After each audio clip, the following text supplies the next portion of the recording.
दोस्तों, ये कहानी है आज से हज़ारों साल पुरानी, जिस दौर में राजाओं का दौर हुआ करता था। ऐसे में एक लड़का कि जिसका नाम वसीम था और उसके दो बड़े भाई और एक माँ थी, जो बहुत ही ज़्यादा बीमार रहा करती थी।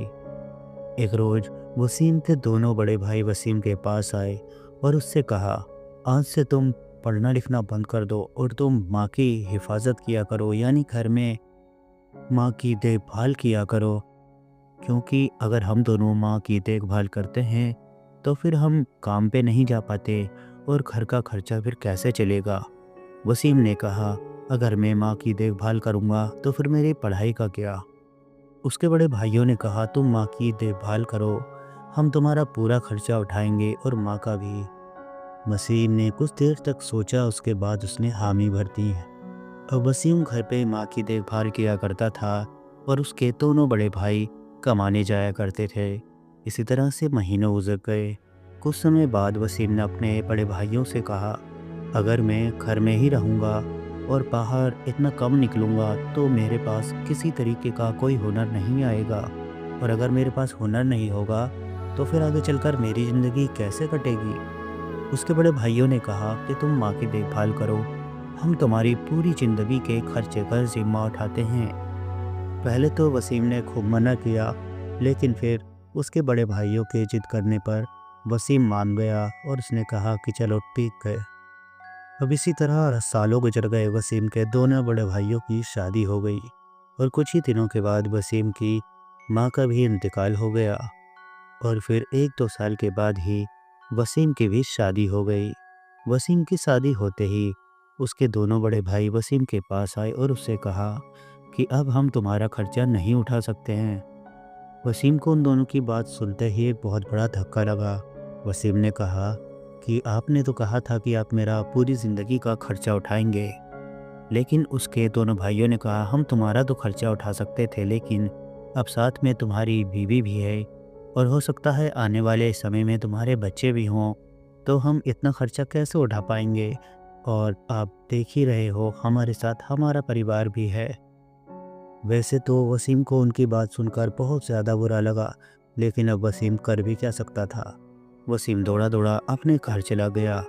वहाँ जाकर वो एक एकांत जगह पर बैठकर और रोने लगा। उसकी बीवी ने देखा तो पूछा कि आपको क्या हुआ है। वसीम ने अपनी बीवी से सारा माजरा बता दिया। वसीम की बीवी एक अक्लमंद औरत थी। उसने कहा कि चलो ठीक है, जैसा भी हो गया, अब तुम रोगे तो इससे ये परेशानी हल नहीं हो जाएगी। वसीम की बीवी ने अपने पास से कुछ पैसे निकाले और वसीम से कहा कि तुम एक काम करो, तुम बाजार जाओ ये पैसे लेकर और अपने लिए एक सफ़ेद कलर का लिबास खरीद लो। वसीम ने कहा, सफ़ेद कलर का लिबास आखिर क्यों? उसकी बीवी ने कहा, तुम सवाल मत करो, बस एक सुंदर सा और बहुत अच्छा दिखने वाला लिबास अपने लिए खरीद लाओ। उसके बाद मैं तुम्हें बताती हूँ कि तुम्हें क्या करना है। वसीम अपनी बीवी से यही पूछता रहा कि लिबास का क्या करना है, लेकिन उसकी बीवी ने वसीम की एक ना सुनी और उसको बाजार भेज दिया। कुछ देर बाद वसीम बाजार से एक सफ़ेद कलर का बहुत ही अच्छा लिबास खरीद के ले आया। वसीम की बीवी ने कहा, अब तुम इस लिबास को पहनकर तैयार हो जाओ। कुछ देर में वसीम वो कपड़े पहनकर तैयार हो गया। अब वसीम की बीवी ने कहा, तुम देखने में बिल्कुल ऐसे लगते हो जैसे बहुत ज़्यादा पढ़े लिखे हो, और साथ में इस लिबास को पहनने के बाद तो तुम्हारी अहमियत और भी ज़्यादा बढ़ गई है। अब वसीम की बीवी ने वसीम से कहा, अब तुम मेरी बात ध्यान से सुनो, तुम इसी तरह राजा के दरबार में जाओ और वहाँ जाकर अपनी नौकरी की बात करो।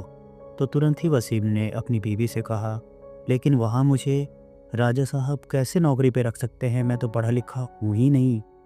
वसीम की बीवी ने कहा कि नहीं, तुम इसी तरीके से वहाँ जाओ और किसी को भी ये ज़ाहिर मत होने देना कि तुम पढ़े लिखे नहीं हो। सबसे इस तरीके से बात करना जैसे कि तुम बहुत पढ़े लिखे हो, और जितना भी हो सके कम से कम बातें करना। अपनी बात को 2 से 3 लफ्ज़ों में ही ख़त्म कर देना। अब किसी तरह वसीम अपने घर से राजा के दरबार की तरफ निकल गया। कुछ ही देर में वसीम राजा के दरबार में पहुंच गया। वहां जाकर वो नौकरी का मुतालबा करने ही वाला था कि उसने देखा नौकरी के लिए वहां पर और भी लोग आए हुए हैं। वो भी उन्हीं की भीड़ में पहुंच गया। वहाँ राजा का वज़ीर सभी लोगों को नौकरी देने की बात कर रहा था। वसीम ने भी नौकरी के लिए बात करी। वज़ीर ने कहा कि ठीक है, तुम सब लोग यहाँ आ जाओ और मैं तुम सब लोगों से एक सवाल पूछूंगा, उसका जवाब जो भी दे देगा उसको आज नौकरी पे रख लिया जाएगा। कुछ देर में वज़ीर अपनी जगह से चल करके उन सभी लोगों के बीच में आ गया और फिर वज़ीर ने अपनी एक मुट्ठी बंद करके हाथ को हवा में उठाया और कहा, तुम सभी लोगों में से जो भी जवाब दे देगा कि मेरी मुट्ठी में क्या है, वही आज यहाँ पर नौकरी पे रख लिया जाएगा।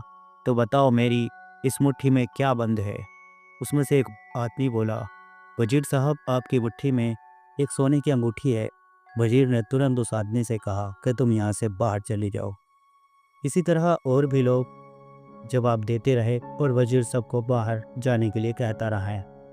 अब दरबार में बहुत कम ही लोग बचे थे। वज़ीर ने वसीम की तरफ देखा और बोला, अरे, तुम तो बहुत पढ़े लिखे इंसान लगते हो और अक्लमंद भी, तुम जवाब नहीं दोगे? वसीम बहुत दुबला पतला था, इस वजह से उसके भाई कभी कभी उसे मजाक में टिंडा भी कहते थे। इसलिए वसीम बहुत हल्की सी आवाज़ में बोला, अरे तिद्दे, आज तू कहाँ फंस गया? वजीर ने उसकी ये बात सुन ली और वजीर ने कहा कि क्या कहा तुमने, एक बार और कहो। वसीम घबराते हुए बोला, नहीं, मैं तो कुछ नहीं बोला। लेकिन वसीम के पास खड़ा हुआ एक शख्स बोला, वजीर साहब ये कहता है कि आज तो टिड्डा मुट्ठी में फंस गया। ये सुनते ही वजीर ने मुट्ठी खोली और उसके हाथ से एक टिड्डा निकला और वजीर ने कहा, तुम्हें कैसे पता चला कि टिड्डा मेरे हाथ में है? वसीम कुछ नहीं बोला, बस वो इधर उधर देखता रहा हैरानी की निगाहों से कि आखिर ये कैसे हो गया। और फिर वजीर ने खुशी खुशी वसीम को अंदर बुलाया और राजा के दरबार में ले गया और राजा साहब से कहा, ये बहुत अक्लमंद इंसान है, क्यों ना हम इसे नौकरी पे रख लें? राजा ने कहा, बिल्कुल, अगर तुम्हें ऐसा लगता है तो इसको नौकरी पे रख लो। वजीर ने कहा, तो फिर ठीक है, आज से हम इसे नौकरी पे रख लेते हैं।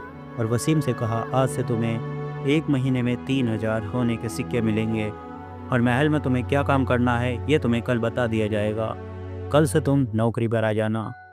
ये सुनने के बाद वसीम खुशी के मारे फूला नहीं समाया और वो तोड़ते हुए अपनी बीवी के पास पहुंच गया और उसने वहां जाकर सारा माजरा बता दिया।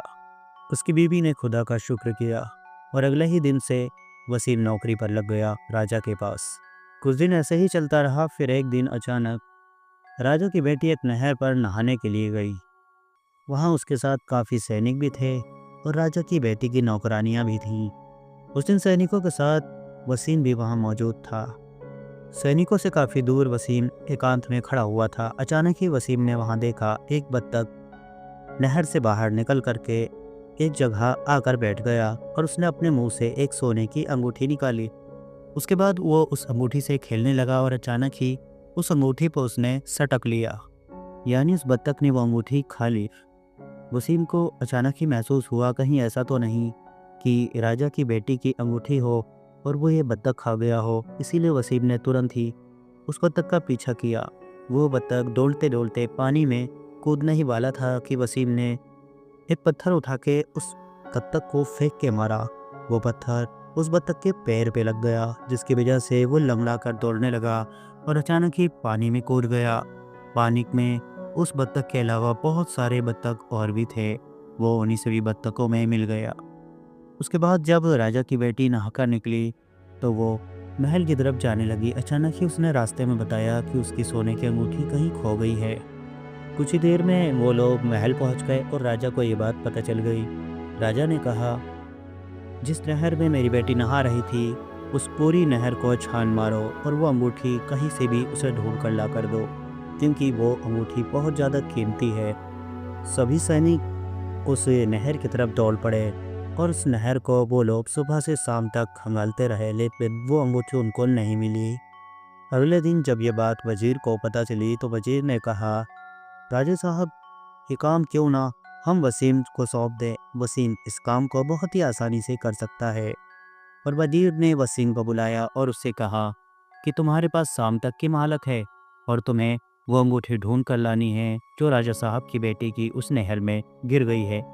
तुम अपनी अक्लमंदी का इस्तेमाल करो और उस अंगूठी को कैसे भी ढूंढ कर लाओ। वसीम ने राजा साहब से कहा, राजा साहब, वो अंगूठी तो मिल जाएगी, लेकिन उसके लिए आपको उस नहर में तैरने वाली सभी बत्तखों को पकड़वाना होगा।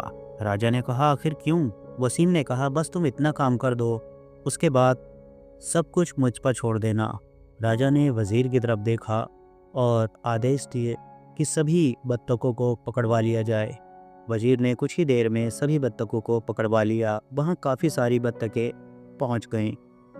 वसीम ने उन सभी बत्तखों में से उस बत्तख को ढूंढ लिया जिसके पैर में चोट लगी हुई थी, और वसीम ने राजा साहब से कहा, हमें इस बत्तख को ज़िबा करना होगा। राजा ने कहा, ये क्या मजाक है? वसीम ने कहा, आप सिर्फ इतना काम कर दीजिए, उसके बाद अंगूठी आपके सामने होगी। तुरंत ही उस बत्तख को ज़िबा कर दिया गया। जैसे ही उस बत्तख का पेट फाड़ा गया तो उसमें से वो सोने की अंगूठी मिल गई। राजा ये देखकर बहुत ही ज़्यादा खुश हो गया और राजा ने वज़ीर को तुरंत ही आदेश दिया, वज़ीर, इस शख्स की जो भी सैलरी है उसे डबल कर दो। और वज़ीर ने ऐसा ही किया। अब वसीम और भी ज़्यादा खुश हो गया और उसने सारी बातें जाकर अपनी बीवी को बताई। उसकी बीवी भी खुश हो गई और उसने खुदा का शुक्र किया। अब वसीम ने अपनी बीवी से कहा, हमें शहर में नहीं रुकना चाहिए, क्योंकि अगर राजा साहब को पता लग गया कि ये सब कुछ सिर्फ और सिर्फ एक इत्तेफाक की वजह से हो रहा है और मैं पढ़ा लिखा नहीं हूँ, तो लेने के देने पड़ सकते हैं। उसकी बीवी ने कहा कि तुम ठीक कह रहे हो, हम कुछ दिन और यहाँ रुक जाते हैं, उसके बाद हम यहाँ से चले जाएंगे। अगले दिन वसीम जैसे ही महल पहुँचा तो उसने देखा महल के अंदर अफरा तफरी का माहौल था। लोग इधर उधर दौड़े दौड़े भाग रहे थे। सैनिक सब पूरे महल में भागे भागे फिर रहे थे। कि देर के बाद राजा साहब ने सभी लोगों को वहाँ बुलाया और बताया कि उनका शाही खजाना चोरी हो चुका है, और धीरे धीरे ये खबर पूरे शहर में फैल गई। इस बात को लेकर राजा बहुत ही ज़्यादा परेशान था। वजीर ने तुरंत ही वसीम को बुलाया और कहा, वसीम, इस काम को सिर्फ तुम ही कर सकते हो, कैसे भी करके उन चोरों को तुम ढूंढ कर लाओगे। राजा ने वजीर की तरफ देखा और कहा, तुमने बहुत ही अक्लमंदी का काम किया है जो ये काम वसीम को सौंप दिया। अब वसीम मन ही मन सोचने लगा, आज तो बेटा तो बहुत ही बुरी तरीके से फंस चुका है। वसीम ये सब कुछ सोच ही रहा था कि राजा ने कहा, क्या सोच रहे हो वसीम, इस काम को तुम बआसानी कर सकते हो। वसीम ने कहा, राजा साहब, मैं कर तो सकता हूँ लेकिन अभी नहीं कर सकता, मुझे थोड़ी मोहलत चाहिए। तो राजा ने कहा, कितनी देर की मोहलत? वसीम ने कहा, कितनी देर की नहीं राजा साहब, लगभग मुझे 8 दिन की मोहलत चाहिए। राजा ने कहा, 8 दिन की मोहलत? चलो ठीक है, तुम्हें 8 दिन की मोहलत दी। 8 दिन के बाद तुम कुछ भी करो, लेकिन उन चोरों का पता लगाओ। और वसीम अपनी बीवी के पास दौड़ा दौड़ा चला आया और उसने सारा माजरा आके बताया। अब वसीम ने कहा, मैंने कहा था ना, हम कभी ना कभी फंस ही जाएंगे, और आज मैं फंस ही गया। अब वसीम पूरे घर में दौड़ा दौड़ा फिर रहा था और एक ही बात सोच रहा था, 8 दिन के बाद राजा को क्या जवाब दूंगा। धीरे धीरे देखते ही देखते 7 दिन गुजर चुके थे। अब आखिरी दिन बचा था। दूसरी तरफ जिन लोगों ने उस राजा का खजाना चुराया था, यानी जिन चोरों ने, वो चोर गिनती में पूरे 8 थे, और वो लोग पहले भी वसीम के कारनामों को सुन चुके थे। इसलिए उन्होंने कहा, अब हम क्या करेंगे, वसीम के चंगुल से हम तो बच ही नहीं सकते। कैसे भी करके वसीम हमारा पता लगा लेगा और वो राजा को बता देगा। उन चोरों का सरदार बोला, वो पता लगाएगा नहीं, उसने पता लगा लिया है, इसीलिए उसने 8 दिन की मोहलत मांगी है, और हम भी 8 ही लोग हैं। अब कैसे भी करके हमको वसीम ही बचा सकता है, नहीं तो राजा हमको सूली पे चढ़ा देगा। फिर उन चोरों ने प्लान बनाया और कहा, हमको वसीम के पास जाना होगा और वसीम से ही मिलना होगा। वो तुरंत ही वहाँ से वसीम के घर की तरफ चल दिए। जब वो लोग वसीम के घर के कुछ दूर ही पर भी थे, तभी उन चोरों में से एक का जूता टूट गया, जिसकी वजह से वो अपना जूता सिलने लगा, और वो सब वहीं बैठ गए। उसने कहा, तुम लोग मुझे क्या देख रहे हो, तुम जल्दी से वसीम के पास पहुँचो, मैं अपना जूता सिल के और वहाँ पहुँचता हूँ। वसीम अपने घर में नमाज पढ़कर और दुआ कर रहा था और कह रहा था, 7 तो निकल गए, अब एक ही बाकी है। और इसी बीच वो चोर भी उसके घर के करीब आ चुके थे। उन्होंने वसीम की खिड़की से ये आवाज़ सुन ली कि 7 तो निकल गए, एक ही बाकी है। लेकिन दरअसल वसीम दुआ कर रहा था कि 7 दिन तो गुजर गए, एक ही दिन बाकी है। और वो खुदा से कह रहा था कि कुछ भी करके मुझे उस राजा के गज़ब से बचा ले। और बाहर चोर अब और भी ज़्यादा डर गए थे। उन्होंने कहा, अरे ये तो कह रहा है कि 7 तो गुजर गए, अब एक ही बाकी है। यानी वो पाट पे की बैट कर रहा है। हमें कैसे भी करके उसे भी साथ में लेकर आना होगा। और कुछ ही देर में वो 8वां चोर भी दौड़ता हुआ चला आया। अब वो 8 लोग वसीम के घर का दरवाज़ा खोल के और तुरंत ही वसीम के पैरों में आकर गिर गए। अब हमारा सहारा सिर्फ तुम ही हो। हम ही वो चोर हैं कि जिन्होंने राजा का खजाना चुराया है। कैसे भी करके हमें बचा लो। ये सब देखकर वसीम और भी ज़्यादा हैरान हो गया। वसीम ने उन चोरों से कहा, ठीक है मैं तुम्हें बचा लूँगा, लेकिन जैसा मैं कहूँगा तुम्हें वैसा ही करना होगा। सबसे पहले वो खजाना जहाँ भी है तुम्हें उसे किसी भी अच्छी सी जगह पर दफना देना होगा। उसके बाद तुम्हें अपने कपड़े बदल कर मेरे साथ राजा के दरबार में चलना होगा। उन चोरों ने ऐसा ही किया पर वसीम कुछ ही देर में दरबार में पहुंच गया। राजा से वसीम ने जाकर कहा, राजा साहब आज 8वां दिन है और मेरी मोहलत ख़त्म।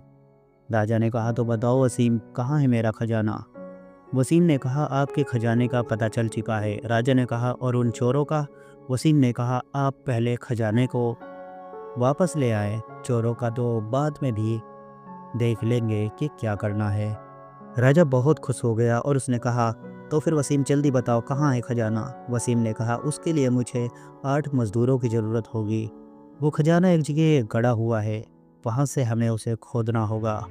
राजा ने कहा कि ठीक है, तुम 8 मज़दूर लेकर तुरंत वो खजाना खोद के लिए आओ। वसीम ने कहा, 8 मज़दूर मेरे साथ ही हैं, मैं उन्हें लेकर ही जाऊँगा। राजा ने कहा, यह तो और भी खुशी की बात है, हमें मज़दूर भी नहीं ढूंढने पड़ेंगे। फिर कुछ ही देर के बाद वसीम उन 8 को लेकर वहां से रवाना हो गया और कुछ ही देर में कड़े हुए खजाने को निकालकर राजा के सामने लाकर रख लिया। राजा खजाने को देखकर बहुत ही ज़्यादा खुश हो गया और उसने ये कहा, तुम अपने इन मज़दूरों को कितनी कितनी उजरत यानी कितने कितने पैसे देना चाहते थे? वसीम ने कहा, इन सब को मैंने 200-200 सिक्कों पर रखा था। राजा ने कहा कि ठीक है, इन सबको 500-500 सिक्के दे दो मेरी तरफ से। और वसीम से कहा, इस खजाने में से तुम्हें जितना भी चाहिए तुम ले सकते हो। वसीम ने कहा, नहीं राजा साहब, जितनी मेरी सैलरी है मैं उतने में ही खुश हूँ, मैं इसमें से कुछ भी नहीं लूँगा। ये बात सुनकर राजा और भी खुश हो गया। अब वहाँ से तुरंत ही वसीम अपने घर की ओर आ गया। वसीम घर पे आया और उसने अपनी बीवी से सारी बात बताई और कहा, आज की रात ही हमको यहाँ से निकलना होगा। कहीं ऐसा ना हो कि हम किसी और बड़ी मुसीबत में फंस जाए। किसी तरह खुदा ने हमें इस मुसीबत से बचा लिया है। अब शाम के वक्त वसीम तेजी से अपने घर से निकल कर जा रहा था। अचानक ही रास्ते में उसको राजा का एक आदमी मिला जिसने वसीम से पूछा, अरे कहाँ जा रहे हो? और अचानक ही वसीम के मुंह से निकल गया, मैं तो इस शहर को छोड़ कर जा रहा हूँ। उस आदमी ने तुरंत ही ये बात जाकर राजा को बता दी। राजा ने अपनी एक फ़ौज भेजकर तुरंत ही वसीम को पकड़वा लिया और वो तुरंत उसे राज दरबार में लेकर आ गए। राजा ने पूछा, तुम शहर छोड़कर क्यों जा रहे हो? तुम तो हमारे बहुत काम के आदमी हो। अब वसीम की आंखों में आंसू आ गए और उसने सारा माजरा राजा से बताया कि किस तरीके से ये सारी चीज़ें उसके साथ हो रही है। यानी जब वजीर साहब ने पूछा कि उनकी मुट्ठी में क्या है, तो उसने अपने आप को टिड्डा कह के बताया कि टिड्डे आज तो फंस गया। और वास्तव में वजीर साहब के हाथ में भी टिड्डा ही था। और इसी तरह बत्तख को मैंने पहले ही वह मुट्ठी निकलते हुए देख लिया था। और इसी तरह वो चोर मेरे घर पे किस किस तरीके से आए और मैंने कैसा प्लान उनके साथ बनाया। ये सारी बात सुनने के बाद राजा हंसने लगा और कहने लगा, ये सब कुछ इत्तेफाक नहीं हो सकता। चाहे तुम पढ़े लिखे हो या ना हो, तुम अक्लमंद हो या ना हो, मुझे उस चीज़ से कोई फ़र्क नहीं पड़ता। तुम मेरे दरबार में मेरे लिए काम करो या ना करो, मैं हर महीने तुम्हें डबल सैलरी यानी डबल पैसा दूंगा और तुम्हारी पूरी ज़िंदगी का जिम्मा मैं उठाता हूँ। और अगर तुम मेरे पास काम करना चाहते हो तो तुम्हारी कुर्सी हमेशा के लिए तुम्हारे लिए खाली है। दोस्तों, वसीम के पास कुछ भी नहीं था, ना तो पढ़ा लिखा था, ना कोई हुनर था, लेकिन उसने पूरी ज़िंदगी माँ की सेवा की थी। शायद इसी वजह से ऊपर वाले ने उसका इतना साथ दिया। उसने पूरी ज़िंदगी सिर्फ माँ की दुआएं ही ली थी। माँ की दुआओं में बहुत ही ज़्यादा असर होता है। तो दोस्तों, इसी तरह की और कहानी सुनने के लिए हमारे चैनल को लाइक करें, सब्सक्राइब करें। Thanks for watching. Bye bye.